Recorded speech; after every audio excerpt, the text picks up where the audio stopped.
यसले यसरी काट्ने हो हैन। यो चाहिँ मास्ने हो।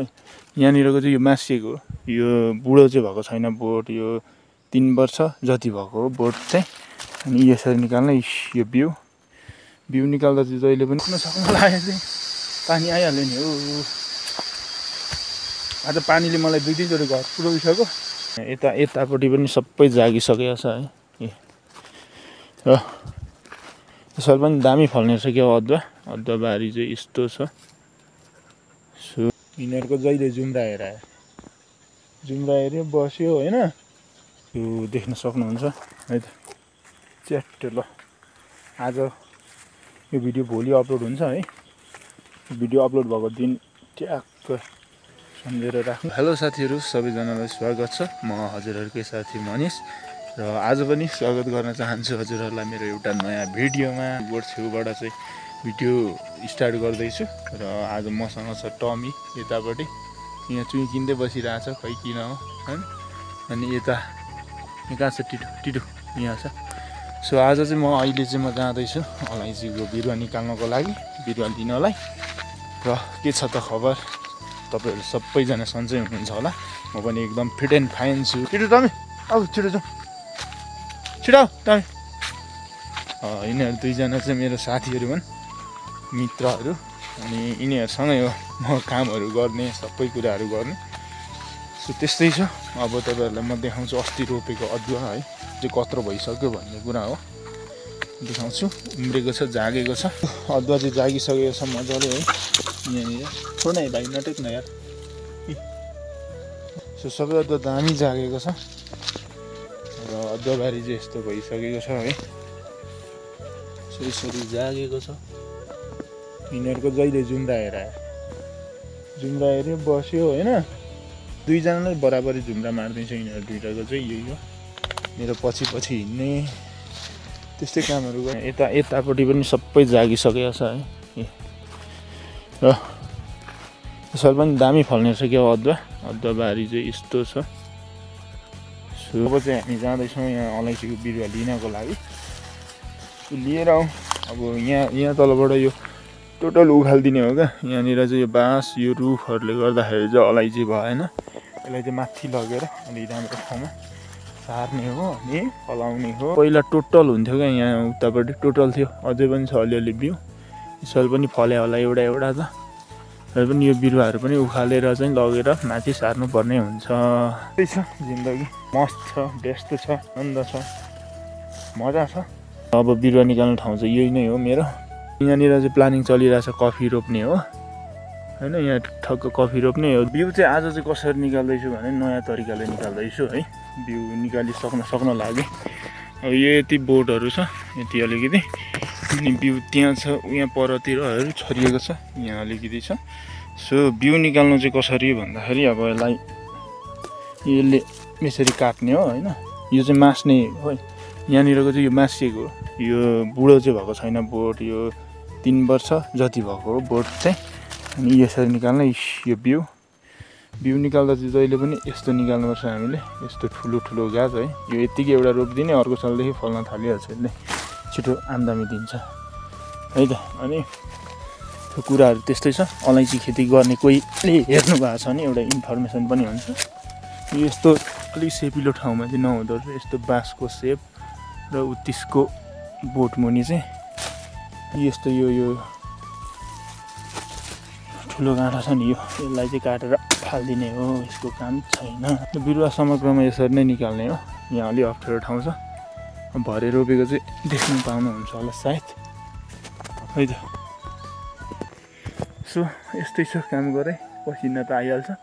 आज मौसम धुम्म छ, शीतल खालको छ, तर बाफ बनिरहेछ क्या। त्यही भएर अलिक गर्मी फिल पनि भइरहेको छ। बिरुवा चाहिँ निकालिसकेको छु झप्प लाएर होइन।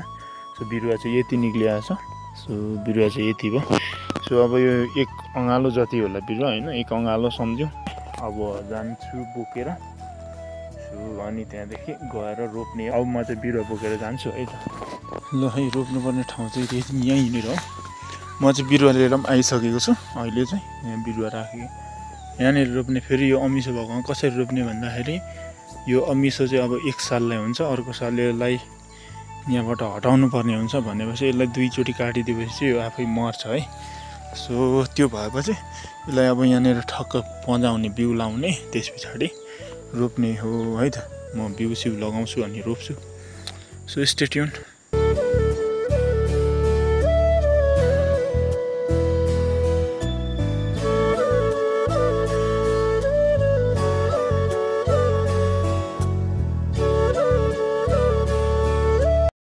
तार्दै गरेको यत्रो यत्रो यहाँ मुढा छ।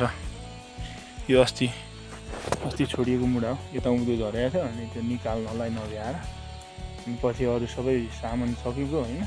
यस्तो अब यो यसपालि जान्छ अबको सालमा। अब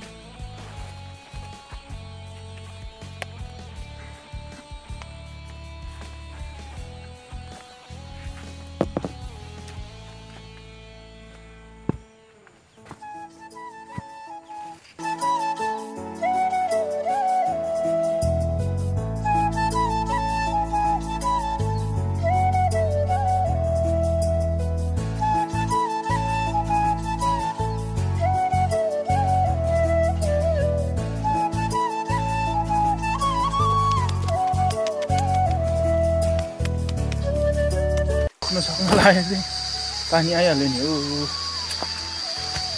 आज पानीले मलाई 2-3 चोटि घर पुऱ्याइसक्यो। सो अब चाहिँ जान्न म घर है। त्यताबाट यसो ठिक रोडमा जान्न घर ट्याङमा पानी आइहाल्यो। भिजायो साथीले मलाई। अब रोपेर त सक्नुपर्छ साथी हो होइन। यस्तो पानीलाई के फेरि बस्छ ट्याङ रोपिने हो सक्ने हो। पानी आउँदैछ हेर। अब बर्खा लागेको पानी त आउनु पनि पर्छ। यो बिरुवाहरू कसरी राख्ने हो। तर यो त जागिहाल्यो जस्तो देखिरहेको थियो बिरुवाहरू हेर्नु न। तर यिनीहरूले अर्को सालदेखि फल्छ नि फेरि। हो खत्रै पानी आएको हो कि क्या हो। पानी आइरहेको छ डेन्जर तरिकाले। यो त रोयला जस्तो छैन त पानी।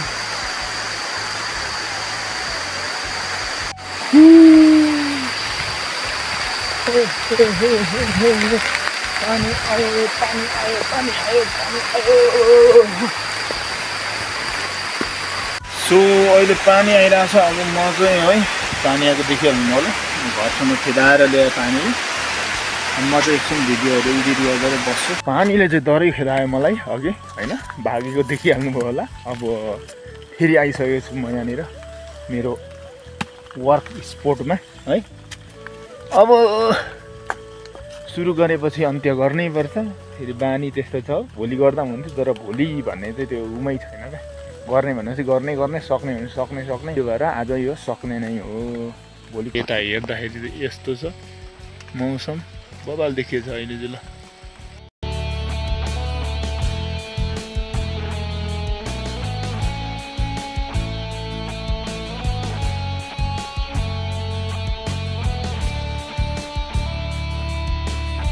फाइनली सकिसकेको छ है अलैँची रोपेर चाहिँ है। मैले झ्याप्पोसँगले यहाँदेखि ऊ परसम्म रोपेको छु। देख्न सक्नुहुन्छ है त च्याट्ट। ल आज यो भिडियो भोलि अपलोड हुन्छ है। भिडियो अपलोड भएको दिन ट्याक्क सम्झेर राख्नु। त्यो कति दिन पछाडि फल्दो रहेछ भन्ने कुराहरू थाहा हुन्छ है। अनुसन्धानहरू हुन्छ। म पनि राख्नेछु। सो त्यही छ। च्याट्ट रोप्यो। लगभग कति झ्याङ रोपियो भने 11,444 त्यस्तै 40 झ्याङ जति रोपिएछ। भनेपछि 20 केजी फल्ने छ यहाँदेखि यता। सुक्खा 20 केजी है। काँचो त 2-3 बोरा हुन्छ। सुक्खा 20 केजी फल्छ। अब फलेको बेला हेरौँ है। समग्रमा अझ पनि राम्रै रहेछ है। मेरो हालत चाहिँ बेहाल भइरहेको होला। अब केही छैन। आजभोलि त यस्तो हालतमा पनि टेन्सन लाग्दैन है। 2-3 साल हो यस्तो हालत हुने भनेको। त्यहाँदेखि त पक्कै पनि कुछ गरिएला। केही न केही गरिएला है त। अलैँची बारी चाहिँ यस्तो ठ्याक्कै यो हिजोअस्ति रोपेको। आज चाहिँ मैले सेकेन्ड टाइम रोपेको अलैँची है। यो अस्ति यहाँनिर 30-35 वटा यो बिचमा जुन मरेको थियो त्यसमा चाहिँ हालेको। यिनीहरू चाहिँ जागिसकेको छ। सर्लक्कै उठेर अर्को साल ड्याममै फल्छ यिनीहरूले।